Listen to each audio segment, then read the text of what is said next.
professeur Didier Raoult, quelle est l'évolution de la France dans différents domaines, notamment le domaine scientifique, ces dernières années?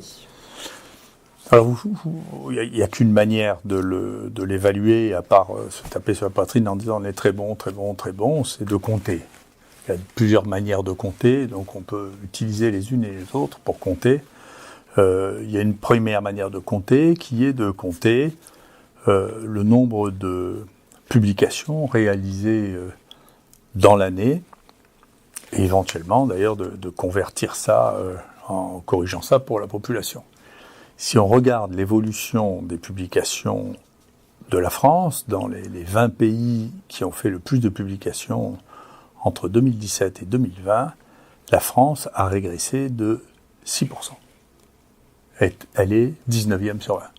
C'est-à-dire que nous avons un problème qui n'a pas commencé là en 2017, qui a commencé avant, qui est la raison, en réalité, ce déclin de la science, en partie de la science médicale, a été vraiment l'objet et la raison pour laquelle on a créé les IHU. C'est parce que les structures anciennes, étatiques, n'étaient plus compétitives en pratique.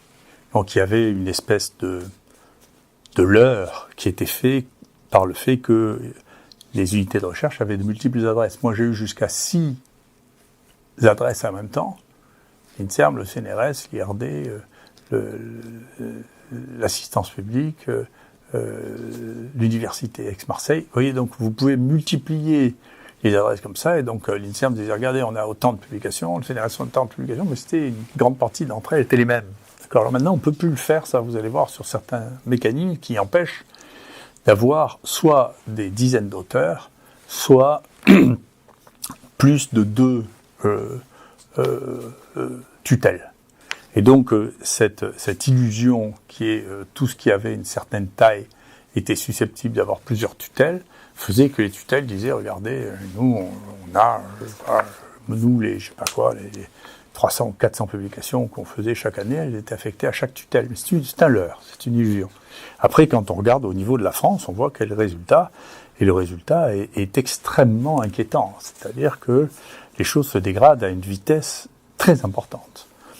C'est assez intéressant, d'ailleurs, parce que sur ce papier, on a regardé une évolution du PIB à côté de ça, et il y a une espèce de corrélation. Vous voyez, ce qui est en rouge, c'est ce qui ne marche pas très bien, ce qui est en vert, c'est ce qui marche bien.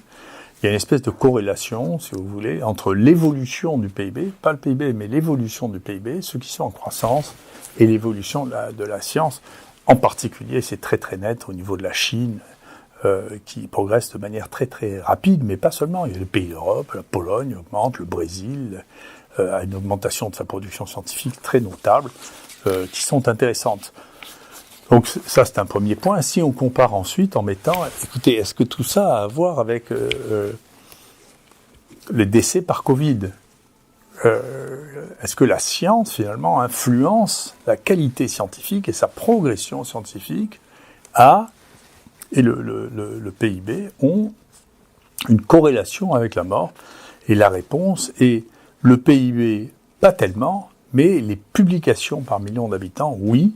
Les pays qui ont la meilleure production scientifique, et vous voyez que dans la production par million d'habitants, la France n'est pas très bonne, elle est à la 29e place des pays que nous avons testés, et ça ne compte pas les petits pays, et que donc elle est au niveau de la Croatie, la France. Donc il faut revenir sur Terre, là. On est en train de se casser la figure à une vitesse qui est effrayante. Donc pour être au niveau de la Croatie, et derrière le Qatar et la Tchéquie, c'est qu'on a vraiment des problèmes, d'accord ?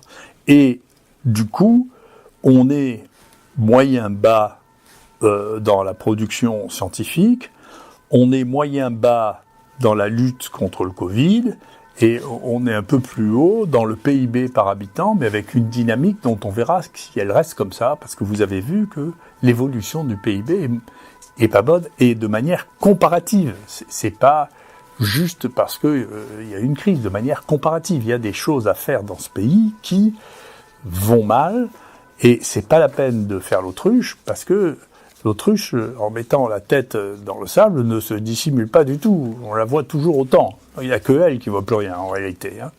Et donc, la France a un risque de ne plus voir les choses. Alors, la dernière chose qui vient de sortir aujourd'hui, c'est pour ça que je ne pouvais pas en parler avant, c'est dit, ah oui, mais les publications, ça compte pas, il y en a des bonnes, des mauvaises, très bien, mais il n'y a rien qui... La seule solution qu'on ait depuis quelques années et qui m'a valu beaucoup d'ennuis, en particulier avec Yves Lévy de l'INSERM, parce que j'ai écrit ça, dans le point que ça les a beaucoup irrités, que je vous décrive ce que je suis en train de vous décrire. C'est on casse tous les thermomètres et donc on est les plus beaux, on est les plus grands, on est les meilleurs. D'accord ? Sauf que là aussi, il y a un autre marqueur qui est les gens qui sont très hautement cités. Et donc, tous les ans, il y a la société qui s'occupe de ça, qui s'appelait Thomson Reuters, avant qui s'appelait le Web of Science, qui maintenant s'appelle Clarivate, qui vient de sortir ses données aujourd'hui.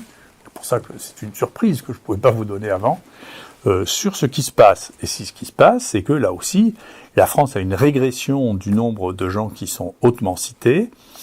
Mais bien entendu, on voit que la Chine augmente, mais en général, la plupart des pays occidentaux, dans cette situation-là, qui ont mal géré le Covid, sont aussi ceux qui ont eu une régression de leur production scientifique et de leurs stars.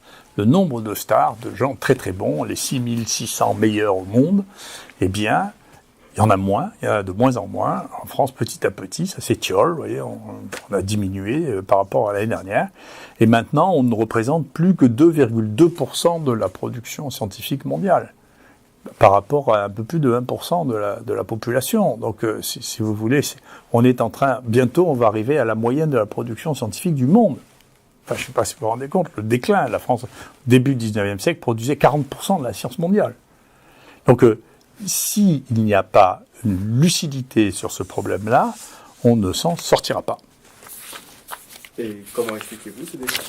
Ah ben, nous, on le vit, ça, puisque je vais vous montrer, nous, dans ce classement, je vais vous montrer ce que nous, on fait. C'est-à-dire que si vous regardez parmi les gens qui sont hautement cités, ce que vous voyez, c'est que sur les 146 Français qui sont hautement cités, tout de suite, vous voyez que à Marseille, il y en a, à l'université, il y en a 14 qui sont tous dans les sciences de la vie, d'ailleurs on le verra, 9 à l'IHU. On en a plus à l'IHU, vous allez voir dans les sciences de la vie que dans tous les autres sites, sauf Saclay. Tous les autres sites. Donc si on regarde dans les sciences de la vie, il n'y en a plus que 86 dans les sciences de la vie, plus de 10% sont dans l'IHU, vous voyez, 14 dans l'université Aix-Marseille, rien qu'à nous seuls dans les sciences de la vie, on fait plus que Lyon. Les seuls qui en fassent plus que nous, c'est Saclay.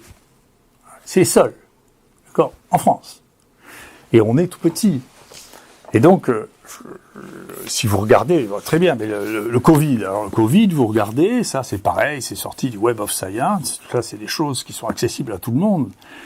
Si vous regardez, qui c'est les 5 premiers Français qui ont cité, alors le chien est à cheval entre la Belgique, c'est un Oréal, très bon, hein, à cheval sur la Belgique et la France, sinon vous regardez, les premiers sont là, vous voyez, ils sont tous ici. D'accord, et donc, vous voyez que c'est un mystère quand même. On peut se poser la question, comment ça se fait ? Mais alors vous êtes les meilleurs ? C'est évident, il n'y a qu'à regarder les données. Pourquoi est-ce qu'on se base pas sur vous, sur vos équipes, dans cette situation, plutôt que de nous harceler ? Là, on va avoir la semaine prochaine une mission de la santé associée à la recherche, associée aux médicaments, pour venir, qui est une mission hostile. Il ne faut pas vous inquiéter, on se défendra contre. Mais vous voyez, le monde ne marche pas comme ça. Le monde marche, l'évolution, ça marche par l'imitation des meilleurs. Ça ne marche pas par la haine des meilleurs. Parce que si on est les meilleurs, on ne peut pas progresser. La seule manière de progresser, c'est de regarder ceux qui font le mieux et de dire « je veux faire pareil ». Mais là, ils ne nous envoient pas une mission pour dire « écoutez, puisque ça marchait si bien, on va faire pareil ». Non, c'est parce que ça marchait si bien, on va essayer de vous détruire. On nous a envoyé un directeur général qui a commencé à essayer de tout envoyer en l'air. Les gens s'immiscent maintenant pour savoir est-ce qu'on va réussir à trouver un autre directeur qui aura la même philosophie que l'ensemble du pays, c'est-à-dire ce déclin affreux. C'est ça l'enjeu. Donc l'enjeu, si ce pays veut retrouver une certaine dignité, il faudra bien qu'il se mette à aimer les gens qui font bien. D'accord ? Quel que soit leur tempérament, leur caractère, c'est pas la question. La question, c'est de bien faire. D'accord ? Moi, je comprends bien que pour être ministre, vous voyez, ça c'est le ministre de la Santé, ça c'est le ministre de la Recherche. Je comprends bien que pour être ministre, on n'a pas besoin de faire de science. Pas de science du tout. D'accord ?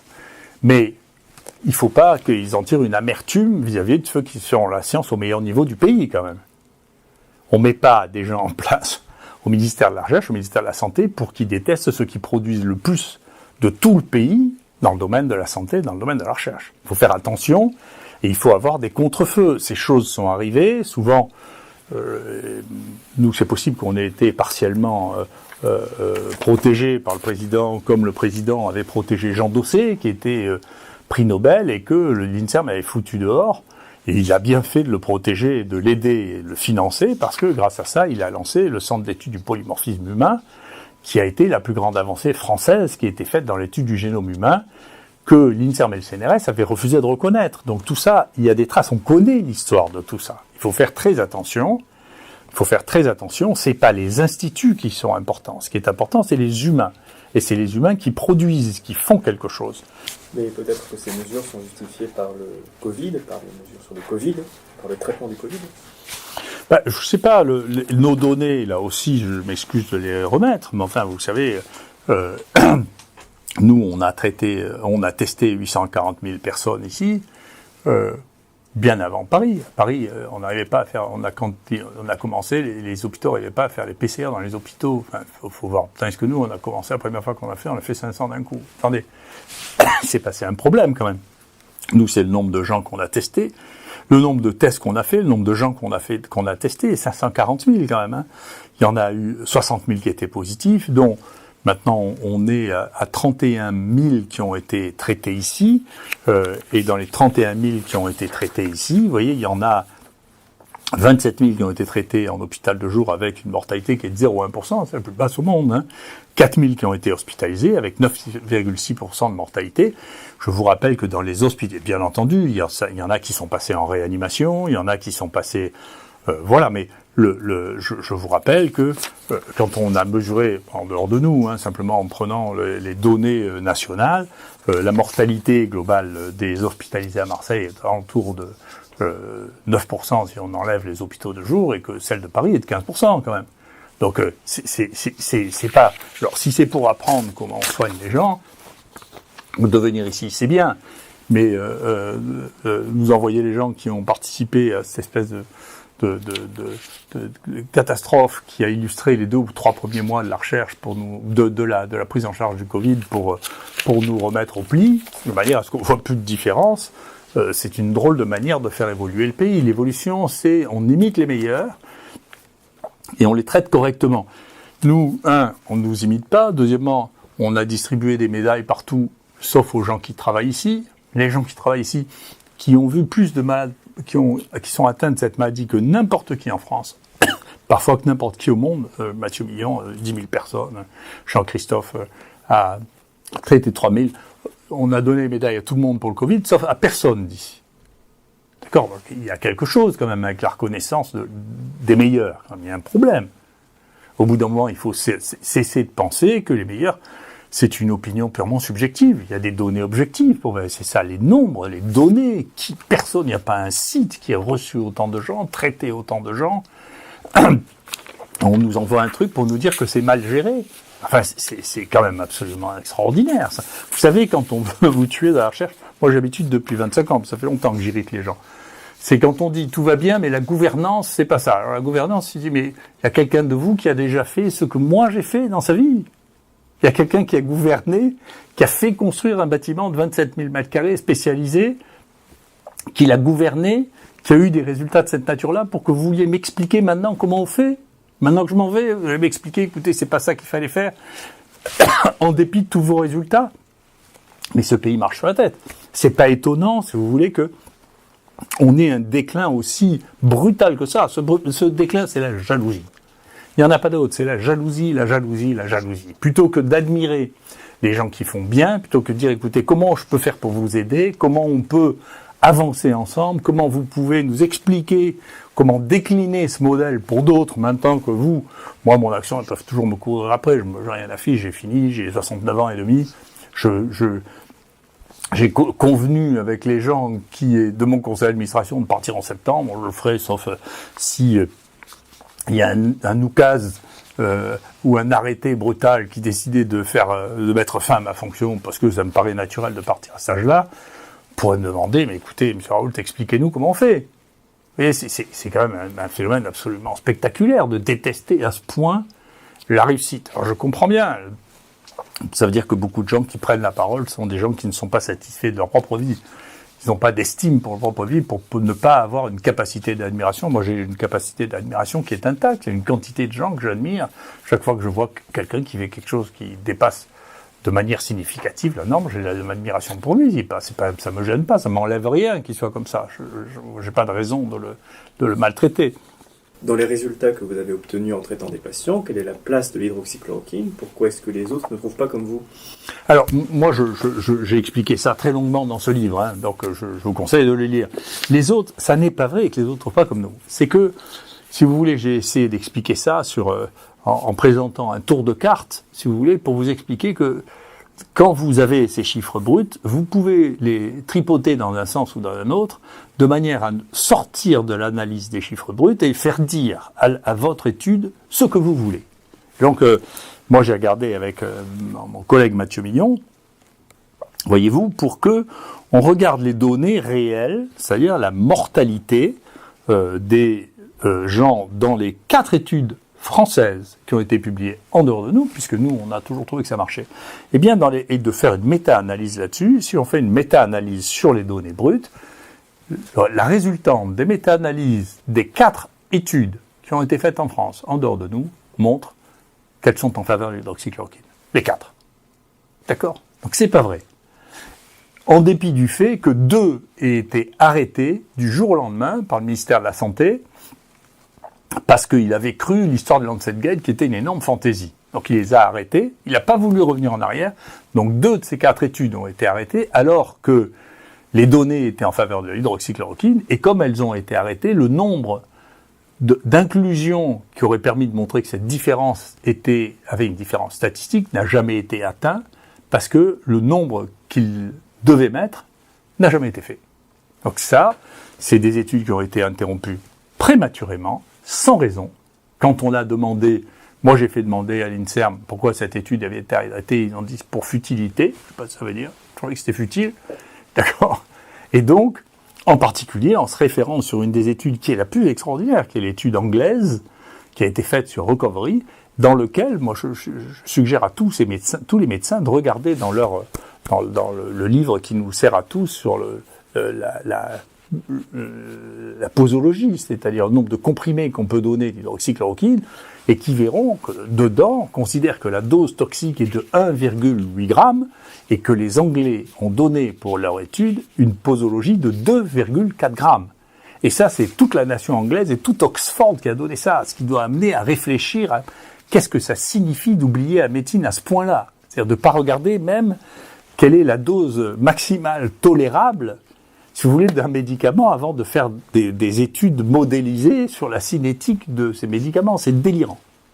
Et donc, une fois que ces délires sont partis, il n'y a plus moyen de les arrêter. Donc les Anglais avaient fait 2 choses qui sont extraordinaires, qui ont été publiées partout, et cette étude est repartie partout.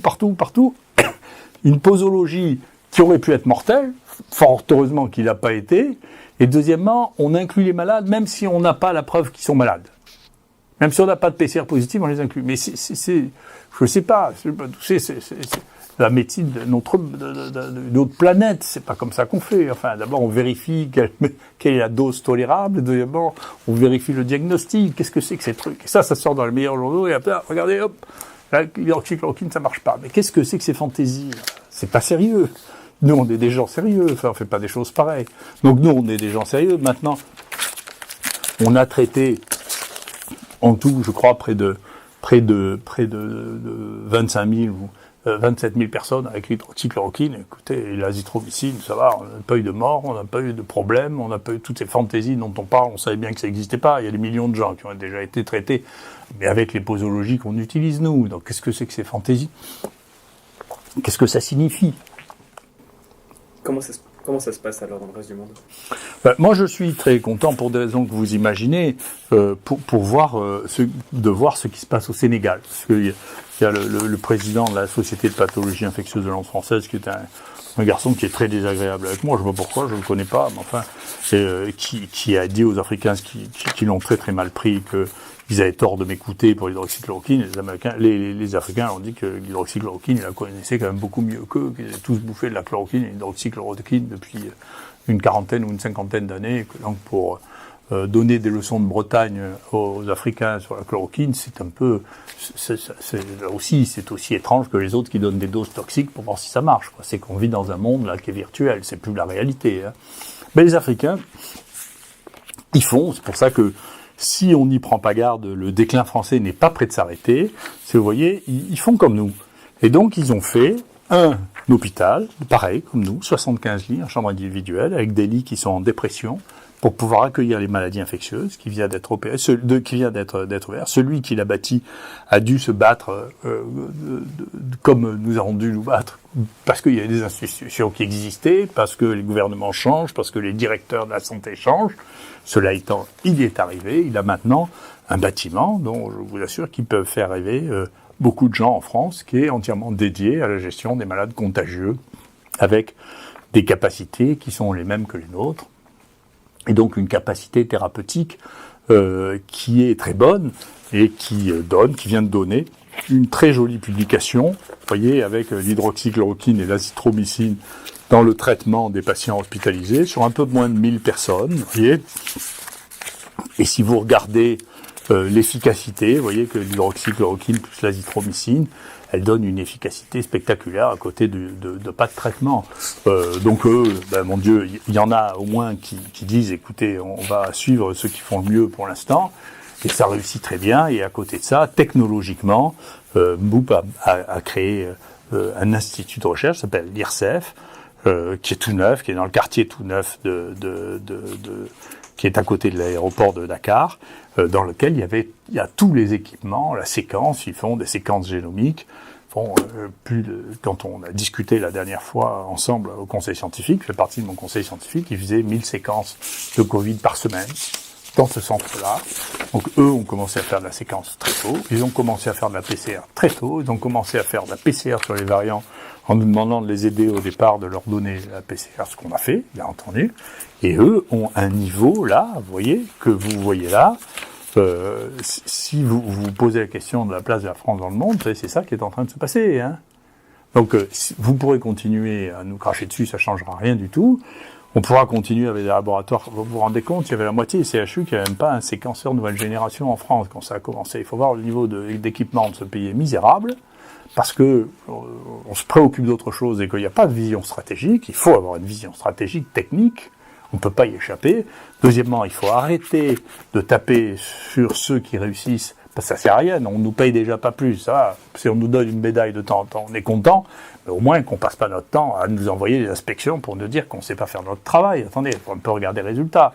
Les gens sont prêts à croire absolument n'importe quoi pour pouvoir dire que l'on fait des folies. Là aussi, il faut qu'ils regardent les vraies choses. Comment on traite les gens, quels sont les médicaments qui sont acceptables, pas acceptables, quelles sont les limites de ce qui est utilisable en dehors de l'AMM. L'AMM, c'est l'autorisation de mise sur le marché. C'est-à-dire ces nouveaux médicaments, quelles sont les indications dans lesquelles on parle. Depuis, il y a une dérive, en particulier pour empêcher l'usage des anciens médicaments dans de nouvelles indications. Donc, si ce pays n'arrive pas à trouver une organisation, une forme d'organisation qui protège les gens qui sont les plus efficaces et qui réussissent le mieux, vous savez, il n'arrêtera pas de se casser la figure, et ça veut dire, c'est que certaines civilisations, et il y a un risque pour la nôtre, risquent de mourir de la jalousie de ceux qui n'ont pas réussi ou qui n'ont pas réussi au même niveau. Et si ça, on ne l'entend pas, eh bien, je vous le dis, le déclin mesurable de ce pays ne va pas cesser.